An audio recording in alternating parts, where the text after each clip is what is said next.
ඔන්න ආදරණීය යාළුවනේ මම අද ඉඳන් ඕගොල්ලන්ගේ හදවතටම කතා කරන්නයි සූදානම් වෙන්නේ. එහෙමනම් මගේ YouTube channel එකක් තියෙනවා ආයෂා රාජපක්ෂ කියලා. මම ආදරෙන් ඉල්ලනවා මේ YouTube channel එක subscribe කරන්න කියලා.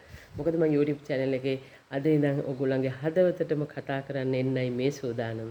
මොකද අපි අද මේ ලෝකෙම ජීවත් වෙන සමස්ත ජනතාව ගත්තොත් 99.9%ක්ම මොනවා හෝ වේදනාවකින් දුකකින් පෙළෙන කට්ටියයි ඉන්නේ. ඒක නෑ කිව්වොත් මම කවදාවත් පිළිගන්නේ නැහැ. මොනවා හෝ දුකක් ඒගොල්ලන්ගේ ඇතුලේ රඳවගෙන ඉන්නවා. එක්කෝ හස්බන්ඩ් නිසා, එක්කෝ වයිෆ් නිසා, එහෙම නැත්නම් දරුවෝ නිසා, එහෙම නැත්නම් අම්මා තාත්තා නිසා. එහෙමත් නැත්නම් නැන්දම්මා මාමණ්ඩි නිසා, නැත්නම් නෑනලා නිසා මොනවා හරි දුකක් ඒගොල්ලන්ගේ හදවතේ රඳවගෙන ඉන්නවා. එහෙම නැත්නම් මේ සමාජය නිසා. ඉතින් ඒ හින්දා මම මේ අද ඉඳන් ඔයගොල්ලන්ට හදවතටම කතා කරනවා කොහොමද අපි මේ දුක නැති කරගන්නේ කියලා. මොකද දුක්, කරදර, වේදනා කියන දේවල් අපිට අද ආව දේවල් නෙමෙයි. ඔයගොල්ලෝ ඒක හදවතින්ම පිළිගන්න. මොකද මේ ජීවිතේ අපි සාංශාරික අරගෙන එන දේවල්. අපි සංසාරෙට මේ හැම දෙයක්ම ගේනවා. ඉතින් අද අරයට වයිෆ්ට බැන්නට, හස්බන්ඩ්ට බැන්නට, දරුවන්ට බැන්නට කිසිම පළක් වෙන්නේ නැහැ.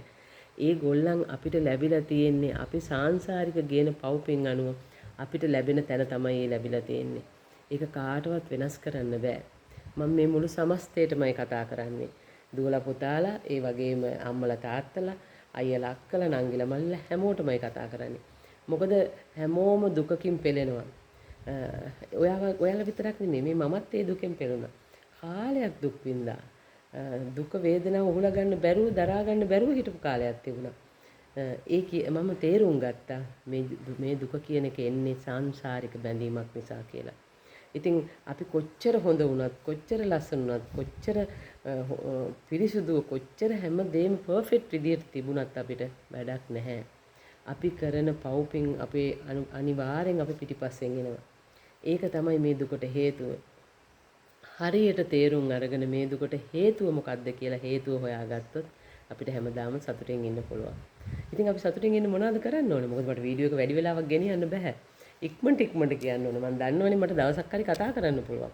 හැබැයි වීඩියෝ එක කතා කරන්න විනාඩි ගාණක් කතා කරොත් තමයි ඔයගොල්ලන්ට බලන්න පුළුවන්. ඉතින් අපි මේ සාංශාරික ගේන දුක නැති කරගන්න මොකද්ද කරන්න ඕනේ? අපිට මොනවා හෝ මාර්ගයක් හොයා ගන්න ඕනේ. ඒ කියන්නේ තවත් කෙනෙකුට ගින්දරක් දීලා තවත් කෙනෙකුගේ පවුලක් කඩලා එහෙම සතුට කවදාවත් වැඩක් නැහැ. ඒ සතුට ඊටමත් తాවකාලිකයි. ඊට පස්සේ ඔයාලට එන්නේ ඊට වඩා ලොකු ගින්දරක්. ඒක අනිවාර්යයි. මොකද මේ ලෝකේ කිසිම කෙනෙකුට හදවතින්ම ආදරය කරන්නේ කරනවා නැතුව නෙමෙයි. අම්මා තාත්තලා දැන් අපි ආදරේ කරනවා. නමුත් ඒක අපේ ජීවිතයේ අපි ගේන පව්පින් අනුව ඒක අඩු වැඩි වෙනවා. වෙනස් වෙනවා.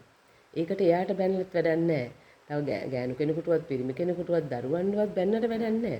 ඒක අපි සාංශාරික ගේන දේවල් අනුව තමයි අපිට ලැබෙන්නේ. අපි ගොඩාක් පින් කරලා තිබ්බොත් අපිට හොඳ ආදරයක් ලැබෙනවා. මැරෙන තුරු මේ ආදරෙත් එක්ක ඉන්න පුළුවන්. හැබැයි අපි කරන පව්පින් අනුව අපිට කොච්චර හොඳ කෙනෙක් හම්බුණත් එයා සමහර විට අපිට දුකක් දීලා යන්න පුළුවන්. ඒකට එයාට දොස් කියලා වැඩක් නැහැ. මේ අපි සාංශාරික ගේන දේ කියලා හරියට තේරුම් ගන්න පුළුවන් නම් හිත හදා ගන්න පුළුවන් නම් අන්න එතනදී අපි හැමෝම දිනුම්. එහෙමනම් මම කියන්නේ ඔයගොල්ලන්ට ඒ දේ අපි සතුටින් ඉන්න ඕන නම් අපි කරන්න ඕනේ. අපිට හොඳ මාර්ගයක් හොයා ගන්න ඕනේ. අපි නැත්තම් ලෙඩ වෙනවා, කොලෙස්ටරෝල්, ප්‍රෙෂර් හැමදේම අපිට එනවා. ඇයි අපි හදවතින් විඳවන්න අපි ලෙඩ වෙනවා. මේකට තියෙන හොඳම සොලියුෂන් එක තමයි මම තෝරාගත්තේ. කැමති නම් තෝරාගන්න. සින්දු කියන එක, සින්දු අහන එක. මොකද සින්දු කියන කොටත් සින්දු අහන කොටත් අපිට පුදුම සතුටක් හිතට දැනෙන්නේ. එතකොට අපිට පවක් කරලත් නෑ. අපි කාගවත් පවුල් කරලා නෑ. අපි තනියෙන්ම සතුටු වෙනවා. අපිට එතකොට ඒ සතුටේ හැමදාම ඉන්න පුළුවන්. ඒතර ලෙඩ දුක් කරදර නැතුව යනවා.